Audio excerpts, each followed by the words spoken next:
Bueno, buenas tardes. Estamos llegando a la primera mitad del año eh, y esta tarde que estoy grabando para que el viernes de mañana ustedes tengan el mensaje, eh, me toca un día bien de invierno, un día gris. Estamos a unos días de, de las vacaciones. Quería en primer lugar hacer una reflexión alrededor del tema que nos ocupa, del proyecto constructivo, de manera que les sirva a ustedes para que con tranquilidad, con el espacio que a veces significa parar unos días de la relación con la facultad, puedan revisar las cosas, de manera que cuando nos reencontremos en agosto, alguna cosa que tengan en duda hoy la puedan haber resuelto de una mejor manera. Como sugerencia, dejen lo que, si han cambiado algo, lo que tenían antes, de manera de poder ver qué cosas son las que tuve como reflexión. Les cuento una cosa. El año pasado, más o menos para esta altura, hicimos una clase que cuando hablábamos con el profesor Maresi de la clase de hoy, tuvimos la duda si no dejar el mismo mensaje del año pasado porque vimos que estaba bastante bien como mensaje, o al menos a nosotros nos resultaba satisfactorio. Después decidimos grabar este, porque creo que la pandemia nos ha acostumbrado a reflexionar mucho sobre nosotros mismos.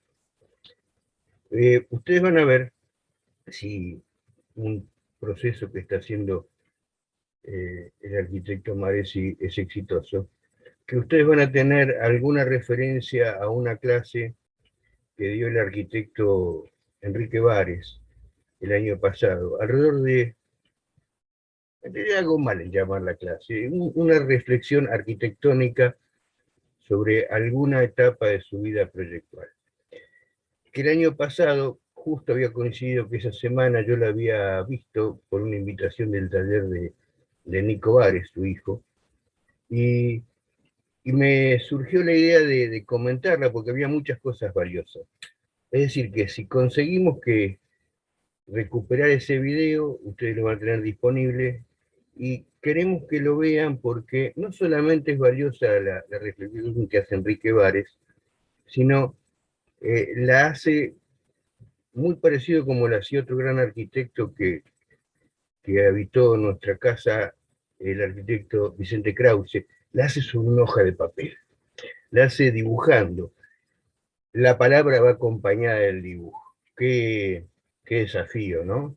A los que nos gusta dibujar, lo sentimos así y ustedes van a ver que de a poco, en la medida que vayan sincronizando el pensamiento con la idea de ser arquitectos de por vida, van a ver que el dibujo es como una herramienta necesaria.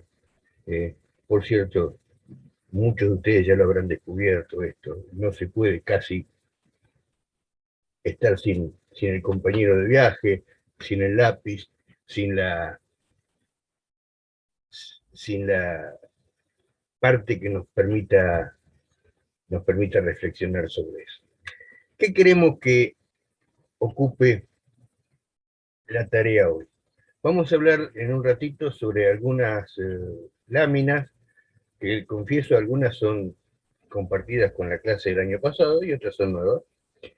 Vamos a hacer alguna reflexión alrededor del trabajo práctico que ustedes tienen entre manos, trabajando algunos conceptos. Particularmente vamos a intentar trabajar un concepto que en las visitas que hago a veces a los grupos, que hacemos con Marecia a los grupos, nos es requerida, y que es perfeccionar alguna idea o profundizar un poquito sobre la idea de interfase. Ahora me voy a callar, cuando llegue el momento en la clase lo hablaremos. Nos interesa mucho también que ustedes vean una idea compleja que están empezando a transitar, y la idea de escala. Nosotros la idea de escala la queremos simbolizar como la distancia a la que tengo que mirar algo para entenderlo. Y en realidad cuando lo pienso más, digo, pero además de entenderlo, yo tengo que hacérselo entender a un tercero. ¿Se acuerdan aquello que tanto referimos nosotros de hacer hacer? Nosotros no vamos a hacer nuestros edificios, los vamos a hacer hacer. Por lo tanto, vamos a contar cosas con palabras, cosas con dibujo y escritura, con una tarea muy compleja. Por lo tanto, obviamente, primero la tengo que comprender yo. Pero la escala es una herramienta que me dice cómo de cerca tengo que estar para leer en detalle lo que yo quiero significar. Ahí aparece una palabra que yo dije recién, detalle. Ustedes van a tener también una documentación de apoyo, que es unos escritos de una revista que edita un arquitecto, profesor amigo de la Universidad Nacional de Córdoba, que es la revista Materia, que en uno de sus números ya hace un tiempo habló sobre esta cuestión del detalle constructivo. Hay algunas cosas que por ahí resultan un poco más áridas en la lectura, pero también estamos nosotros, el taller, para conversar con ustedes alrededor de alguna cosa que no se haya entendido, para el que lea esta revista, y la conversaremos y le transmitiremos a los demás compañeros que no la leyeron la posibilidad de descubrir alguna cosa que no habíamos visto en primera instancia. Acá hay un mensaje también para la idea universitaria que nosotros queremos que ustedes compartan, o que queremos compartir con ustedes, que tanto también replicamos. La idea de libertad. Ustedes tienen la libertad para elegir el camino, ver lo que necesitan hacer, cómo quieren hacerlo, pero también tienen que empezar a ver que conviven con una tarea que es afrontar la incertidumbre de lo desconocido. Lo desconocido es todo lo que descubro como un filósofo cuando sé que no sé nada. Cada vez que sé algo más, descubro que hay muchas más cosas que esas que descubrí que sé que no sé. Esto en un estudiante no universitario genera temor. En un universitario es una satisfacción porque vamos hacia ahí, hacia lo desconocido. Y es hacia donde tienen que ir ustedes, que como ustedes saben, compartimos siempre la idea de ser estudiantes de por vida. Por eso, medio en serio, medio en broma, pero creo que más en serio que en broma, nosotros festejamos los 21 de septiembre como Día del Estudiante porque así nos sentimos. ¿Qué tiene que ver esto de ver qué es lo que quiero dibujar y cuán cerca tengo que hacer? Bueno, eso se llama escala. Ustedes habrán visto que nosotros le hemos requerido en el práctico algunas escalas. Son las escalas que después de mucho tiempo nos hemos dado cuenta que te desafían a que tengas que encontrar una cantidad de elementos para llenarla. Dicho de otra manera, no es un dibujo chico dibujado más grande, es un dibujo que necesita ser dibujado más grande porque contiene más cosas. ¿Cuál es el aprendizaje? En el futuro, cuando ustedes estén recibidos, cuando estén trabajando en esta profesión, nadie les va a decir la escala en la que tienen que dibujar las cosas. Ustedes la van a decidir. Entonces, este es el momento de la crítica, de la ida y vuelta, de discutir con el docente en el grupo. Che, esto me parece que habría que dibujarlo más chico, que es una escala muy grande, y él le dirá, sí, no, me parece, está bien por tal cosa. O si ustedes tienen razón, les diremos, ustedes tienen razón. La idea es que ustedes se comprometan con eso. Hay un artículo alrededor de esto en la revista que les proponemos, que estará seguramente en el blog, que habla de esta cuestión y tiene relación con aquel videíto que veíamos de la chica recostada en el césped, donde la escala salía del ojo y se remontaba hasta el espacio y volvía y entraba por el ojo y que llegaba hasta los cromosomas. Y uno, si visualiza en el pie de cada una de las etapas, iba poniendo la escala en que estaba dibujada. algunas muy pequeñitas para ver la Vía Láctea, o ver la chica desde la Vía Láctea, y otras enormemente, enormemente chicas para, para poder ver el cromosoma. Es decir, que pasaba de potencias de 10 muy grandes a tener la necesidad de definir escalas que mientras no existían estas necesidades no fue necesario crear. Por eso la idea que nosotros tenemos es que esta introducción les sirva a ustedes para, para que reflexionen sobre todo lo que tienen hecho. También en esta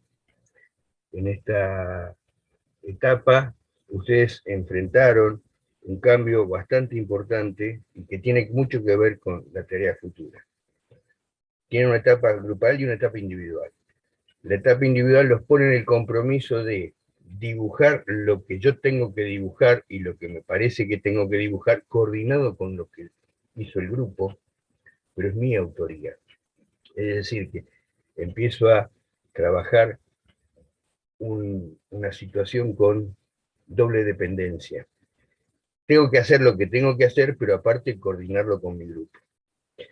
Quiere decir que cada parte mía, de Juan, de Pedro, de todos los que integramos el pequeño grupo que hoy conforma cada uno de ustedes, con lo individual, para confluir en una mirada, como dijimos al principio, sistémica de lo que queríamos mostrar. Ustedes van a ver que van a faltar muchas cosas. No queremos que ustedes usen las vacaciones para hacer lo que no hicieron durante el año. Eso sería un error. Sí intentamos que reflexionen sobre lo que hicieron para ver si hay alguna cosa que modificar, de corregir, de agrandar. Por eso usen, después de esta clase, que será bastante corta, usen la relación con los docentes para conversar algo de estas cosas.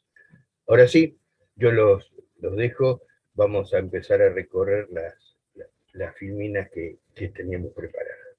Hasta luego.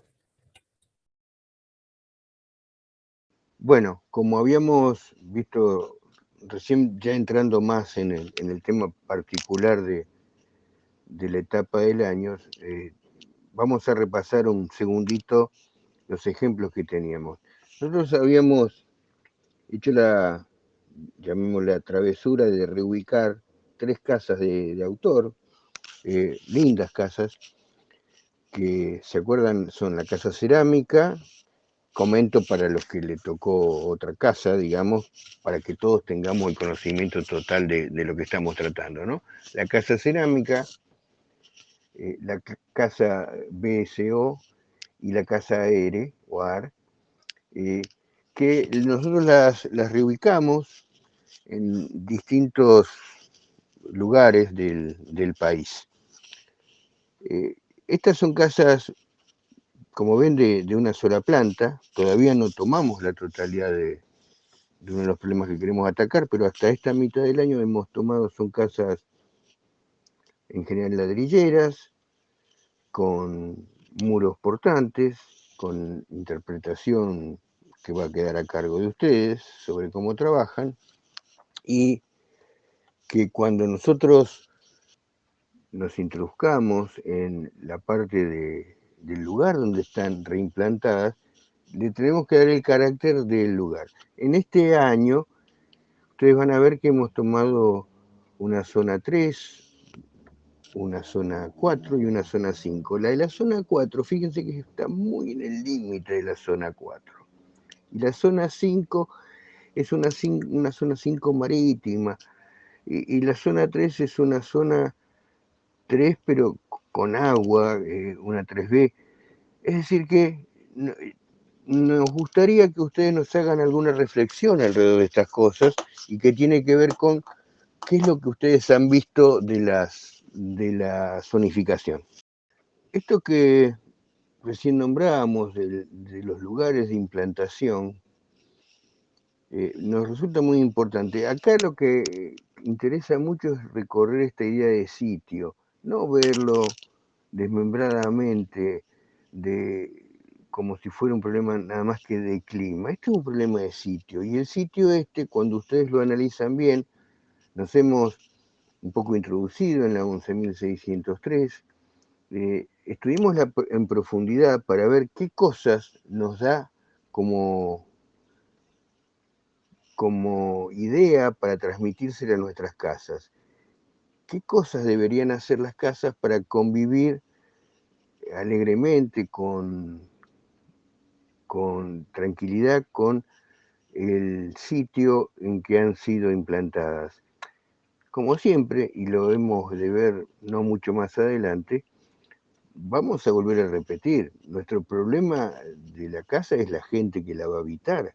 Esa gente es la que tiene que estar contenta, y si están ahí en Caleta, en zona 5 y marítima, y con algo de viento, bueno, nosotros queremos que lo que le construyamos tenga que ver con una suerte de abrigo para protegerla, para que ella se sienta a gusto dentro de la casa. Lo mismo que en Neuquén o en Paraná, Entre Ríos.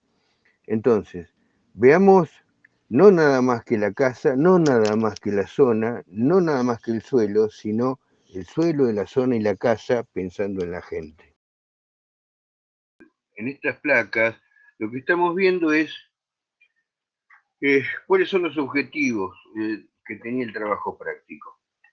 El más importante de todo es comprender la idea del sistema constructivo.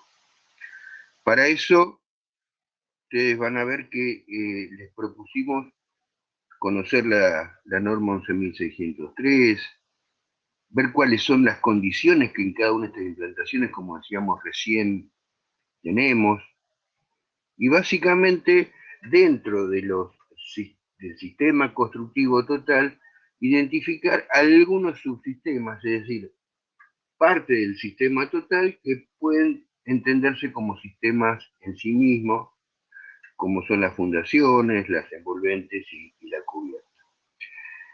Por eso, después les pedimos en el práctico que teníamos que resolver. En este tema resolver, yo quiero volver a algo que le decía al principio. No es un problema de matemática, es un problema abierto, no es esa resolución matemática que tiene una resolución exacta.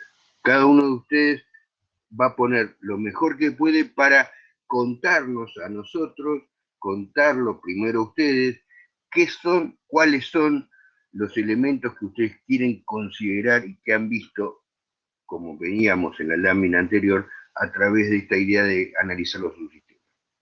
Entonces, vamos a ver los subsistemas, vamos a ver qué documentación tenemos que hacer para tratar de contarlo. Y acá vuelvo a insistir sobre descontracturarse. Sabemos, por definición, que la documentación que ustedes entreguen seguramente va a tener fallas porque va a estar incompleta, porque estamos aprendiendo. Lo que nos importa es que ustedes hayan tenido la voluntad de hacerlo. Y vamos a ver entonces las fases que tienen cada uno de los subsistemas y básicamente cómo vamos a desarrollar a través de la concreción de un lenguaje, que ya no es un lenguaje coloquial que usamos todos los días, sino que empezamos a usar un lenguaje de arquitectos, un lenguaje que nos permita, ¿se acuerdan?, contactarnos el día de mañana con el ejecutor. Y por eso, para sintetizar, como vemos en esta diapositiva, volvemos a nuestra familia. Nuestro objetivo es la gente que está adentro de nuestras construcciones, que esté feliz, que esté cómoda. Y vamos a recorrer toda esta gama de cuestiones que están acá a la izquierda de la lámina, para que ustedes puedan recorrer los subsistemas, las interfaces, que entiendan la habitabilidad, cómo lo hacemos cordiales a nuestras construcciones, cuáles son las condicionantes, y por último, cómo materializamos esas cuestiones. En estas láminas, lo que nosotros intentamos recorrer es cuáles son los objetivos que hemos tenido a partir de ya enfrentarnos con el problema constructivo, la construcción, la obra que a cada uno de ustedes les fue asignada. Como les decíamos hace un momento, aprovechen para mirar cómo resolvieron sus compañeros en otras implantaciones, con otras condicionantes bioclimáticas, las construcciones. Entonces, ustedes cuando lean esto van a ver que tenemos algunas cuestiones que como nos guían para que podamos ir desarrollando paso a paso una recorrida por lo que estamos entregando. Como última cosa, van a ver que tenemos acá una investigación sobre materiales. La investigación sobre materiales que tenemos es siempre mirada desde la óptica de la construcción arquitectónica. O de la construcción de la arquitectura, del proyecto constructivo de la arquitectura. Nunca es una foto del material. Eso nos sirve poco.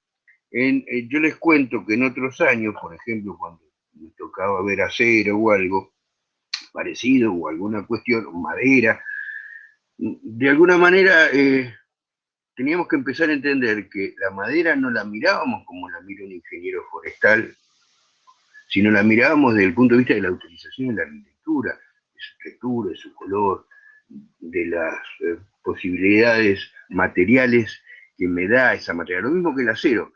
Nos interesa como superficie, la definición de lo que es el metal. Nos interesa menos la forma de producir el acero, el mineral de hierro, cosa que a veces le ocupaba mucho tiempo y en verdad desde la óptica arquitectónica sirve poco. Ustedes han desarrollado primero un trabajo grupal, conversando con sus compañeros, con toda la problemática que agrega la distancia, la virtualidad. Sabemos de los problemas que han tenido algunos para vincularse con sus grupos. Pero básicamente, en conjunto, nos ayudamos, como les contaba también el arquitecto Vares, con su equipo, para que lo que uno había visto fuera complementado con lo que el otro había visto y de alguna manera la reflexión fuera conjunta. Uno de los problemas arquitectónicos que de alguna manera les transmitimos, les quiero decir que con mucho cariño, pero adrede, es enfrentarlos ya con producción individual. Esto es, ya abandoné de alguna manera lo que era el grupo o la protección del grupo para desarrollar por mi parte alguna de las partes del problema que tenía. Esto implica un doble compromiso. No abandono el grupo nunca totalmente y nunca lo que yo produzco, aunque lo haga individualmente, es solamente producto de mi esfuerzo. Algo tienen que ver todos mis compañeros del grupo. Pero la idea es que nosotros les proponemos algunas cuestiones que tienen que ver con mostrarnos esta producción individual. Y fíjense que nosotros lo vamos a tratar de ver en alguna placa un poquito más adelante, que nosotros lo hacemos alrededor de dos cuestiones. Un corte y algún detalle. Sobre estas dos cosas quiero pararme un segundito nada más. El corte es una visión sumamente abstracta, es decir, en la vida real de las construcciones no se ve nunca un corte. Es una construcción que va a anidar en su intelecto, en el intelecto de cada uno de ustedes, arquitectos, para tratar de mostrarle a un tercero, que siempre nosotros recordamos que tiene que ser el ejecutor, cómo queremos que se construya paso a paso. El corte además incorpora la idea de altura, esto es, qué cosas debo dejar preparadas en algún punto cuando todavía no llegué al punto máximo de la construcción para que ese punto máximo sea posible. Ese es lugar, es donde a veces aparecen esto que Juan tanto los ayuda, que se llaman interfaces. ¿En qué lugar la fundación empieza a ser envolvente? ¿En qué lugar la envolvente se transforma en una abertura? ¿En qué lugar la envolvente se transforma en cubierta? Bueno, ahí aparecen algunos elementos que me sirven de apoyo. Esta lámina ustedes después mírenla con tranquilidad. Una de las ventajas que tiene este tema de las grabaciones es que ustedes pueden después disponer o rápidamente del material. Van a ver que hay un montón de términos. Traten de ver en qué lugar de la entrega, del trabajo que están haciendo, están insertos. Estas fotografías que ustedes ven ahora corresponden a obras de dos arquitectos a los que nosotros respetamos muchísimo. Un arquitecto inglés radicado en Australia, que es Glenn Murcutt. Fíjense la frescura de los dibujos. Más allá que en algún momento Murcutt use alguna escuadra, lo que interesa es mucho la anotación de lo que quieren mostrar en detalle. Esto es lo mismo que le pedimos, aunque no lo puedan escribir, pueden contarlos en los videos que ustedes armen. Y a un arquitecto brasileño, quizá uno de los más grandes de todos los arquitectos brasileños, al que cariñosamente se le llamó Lelé, João Figueiras Lima. Ustedes ya conocen la obra de Lelé, son hospitales, pero que en todo momento no tratan al enfermo como si estuviera al margen de la sociedad. Dicen, un enfermo es alguien que temporalmente está con algún problema físico, en este caso, ¿se acuerdan? Son hospitales para curarse de lesiones en la columna vertebral, los hospitales de la red Kubitschek. Pero es básicamente una persona. Por eso los hospitales tienen plantas, tienen luz, tienen flores. Lo mismo que hace Murcutt, porque si hay algo que entiende es cómo es el desierto australiano.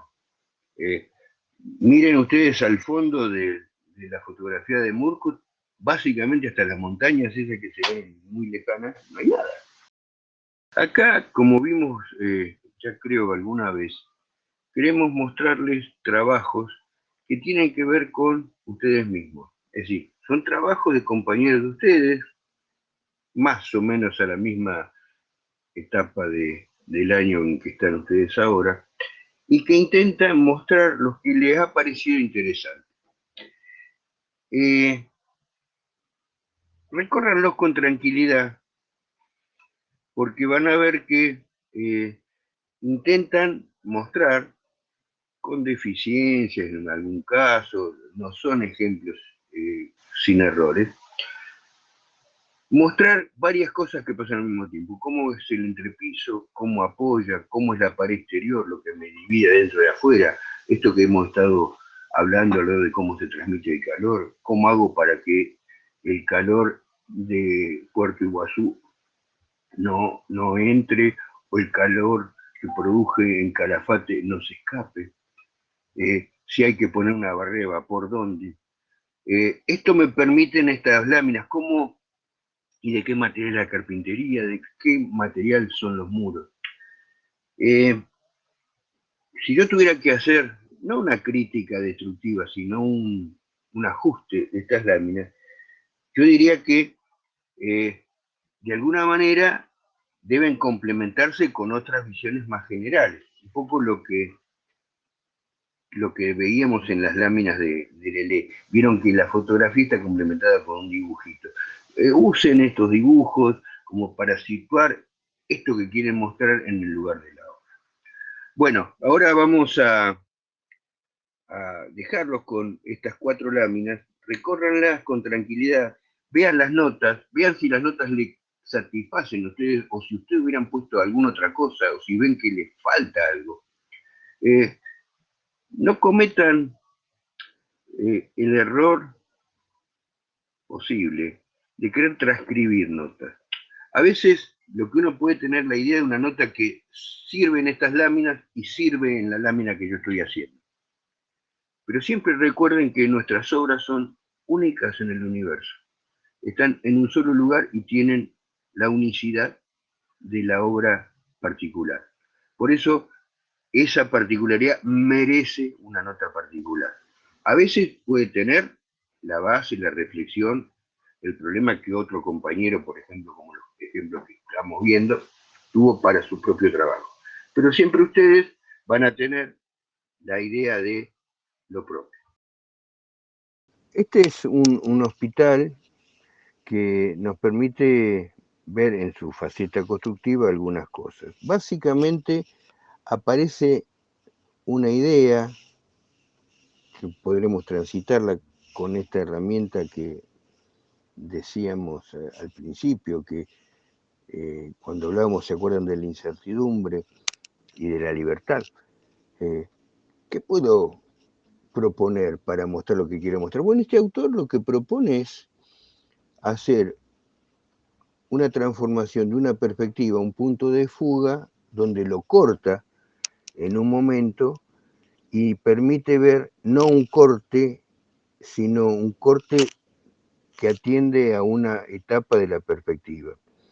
Este corte básicamente está atravesando una pared, podría ser de cualquier otro lado, pero en esta idea de corte con perspectiva, lo que está intentando es decir, ven que es una pared larga, por eso tiene tal o cual fundación, y la fundación está compuesta de tal o cual cosa, y las ventanas están protegidas por una losa que es de tal o cual material y que tiene que ver con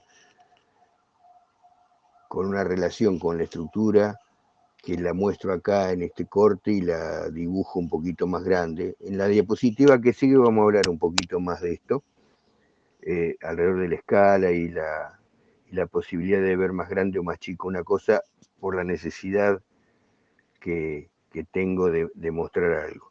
Pero acá ven que, por ejemplo, este argumento que usa este autor posibilita hablar al mismo tiempo de fachada y corte. Está bueno, no servirá para todo. Pero Gustavo, Juan, no sé si nos piden eso en el trabajo. No me importa que me lo pidan. Si me sirve, lo hago porque me sirve para mostrar lo que quiero mostrar. Y esta es una pregunta que antes que la hagamos nosotros la tienen que hacer cada uno. ¿Qué es lo que quiero mostrar? Hay una pregunta muy conductora, muy base, muy primaria, que nosotros hacemos siempre, que es ¿para qué dibujo lo que dibujo?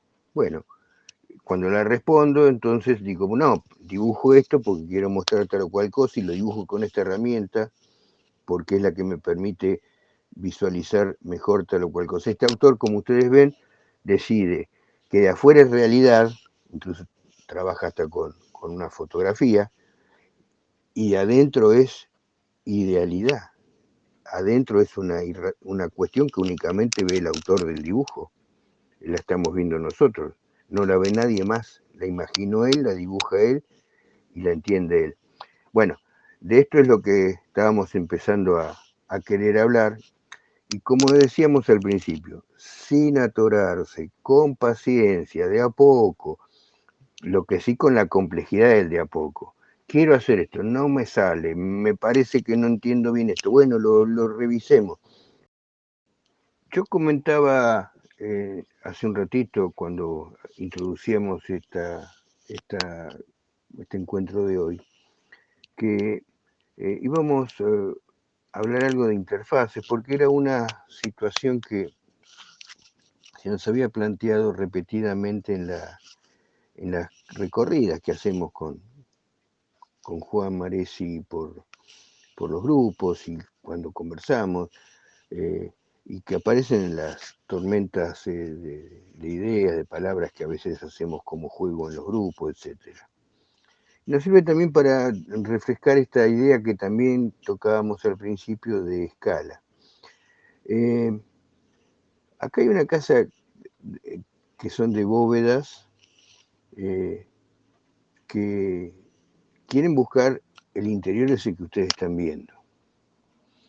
Quieren aprovechar para que el cañón en alguna manera nos sirva de techo, de cobijo del comedor o de la barra y la cocina. Es decir, que la función que pasa en el 0 tiene que ver con la que pasa en el +3. Es decir, que el techo no es nada más que techo, es techo y reflejo del espacio que quiero crear. Fíjense cómo están estudiadas las iluminaciones, por dónde viajan, dónde viaja el agua por arriba y dónde viaja la luz por abajo, cómo están combinados los colores. Y hay muchas de estas cosas que yo las se las tengo que contar, como decíamos, al ejecutor. Y hay veces que se la tengo que contar de lejos. Ven que arriba a la izquierda tenemos una escala con dos ceros, 1 en 200. Pero hay cosas que yo en esa escala no le podría contar y que necesito contárselas 1 en 20. Y a lo mejor me tengo que seguir acercando o acortando la distancia para contarle alguna cosa más específica, quizá referida a alguno de los operarios que tienen que trabajar, que a lo mejor no son necesarias para los albañiles o la gente de la estructura, pero sí para el herrero, y que habrá que ver para responder preguntas. Me pregunto, cuando el vidrio ese que ustedes ven al final del cañón llega a la bóveda, que sigue, ¿cómo llega? Porque el ladrillo está buscado para que tenga una rugosidad que lo diferencie del resto y un color que lo diferencie del resto. Yo necesito el vidrio además para ver que la bóveda sigue afuera, que me dé esa idea de gris que me diferencia la dentro y la afuera. Pero aparte del vidrio, ustedes están viendo un poco intuitivamente el tema de los materiales que darán origen a la materialidad. Pero el vidrio tiene un corte exacto. Yo no podría cortarlo como contraforma de las oquedades del ladrillo. Por lo tanto, aparecerá una interfase que no es ni vidrio ni bóveda. ¿Qué será? Bueno, acá queda librado ustedes. Y ahí aparece un término que usamos cuando vemos los materiales, es investigación de materiales. Entonces me hago la pregunta adecuada. ¿Quién podrá tener un material que sirva para que el vidrio quede fijado a esta bóveda de cañón que es de ladrillo y que a su vez absorba los posibles movimientos? Porque ya aprendí a esta altura de la carrera que el vidrio es muy malo para recibir esfuerzos, y que donde la bóveda trabaje o se mueva la carpintería que está debajo, eh, de pronto se puede rajar o quebrar o sufrir. Entonces ese material tiene que tener tales y cuales características, ser un poquito elástico a lo mejor. Y a lo mejor le pregunto a mi docente, che, ¿qué obra hay que ver? Y por ahí lo manda a ver alguna cosa de la Diodieste, o lo manda a ver algún catálogo de algún material. Y por ahí le dicen, en tal o cual marca, a lo mejor hay algún producto que vos puedes ver. No le va a decir qué producto, porque no estamos dando una receta. Te van a decir, anda y fíjate, búscalo. Lo mismo diríamos con el lugar donde ve la chimenea del estufa hogar, atraviesa la bóveda. Cuando yo no le puedo contar en una distancia de 1 en 200, que está dibujada, ven la chimenea, pero ¿cómo es el lugar donde la atravieso? Se deja un agujero en la bóveda cuando la hago un agujero después, ¿cómo pasa el caño? El caño se va a calentar y se va a dilatar. ¿Qué habrá entre la bóveda? Y ya a lo mejor descubro que no es lo mismo que hay entre el vidrio y la bóveda, que hay otro material. Tiene una mesada negra o una mesada oscura con una pared clara, dice el autor. ¿De qué es la mesada? ¿Cómo está tomada la pileta esa que se ven con la bacha? A lo mejor no me alcanza ni siquiera el 1 en 20. Bueno, este es el desafío. Cada cosa le va a dar lugar a que ustedes hagan un descubrimiento. No es un detalle de cualquier cosa. Es un detalle de algo que sea significante para la casa. Bueno, ¿qué es significante y qué no es significante? Bueno, es una de las conversaciones que tendremos que tener en la facultad o en la virtualidad, en esta facultad virtual, para saber qué detalle hacer. Bueno, no olviden comunicarse, les dejamos como siempre todos nuestros mecanismos de contacto, ya ustedes los tienen más que claro. Espero no haya sido pesado, que hayamos reflexionado sobre algunas cosas. Como invitación, algunos compañeros de ustedes lo han hecho y nos ha satisfecho mucho el tema. Pueden agregar de alguna manera en sus entregas A lo mejor algún videito que les permite explicar en 5 minutos, 4 minutos, muy corto, el porqué de las decisiones que tomaron, para acompañar a lo que uno quiere que el otro entienda que uno, en lo que uno pensó. Bueno, con esto terminamos el encuentro de hoy. Ahora van a ir a los grupos y esperemos que tengan todos una buena jornada.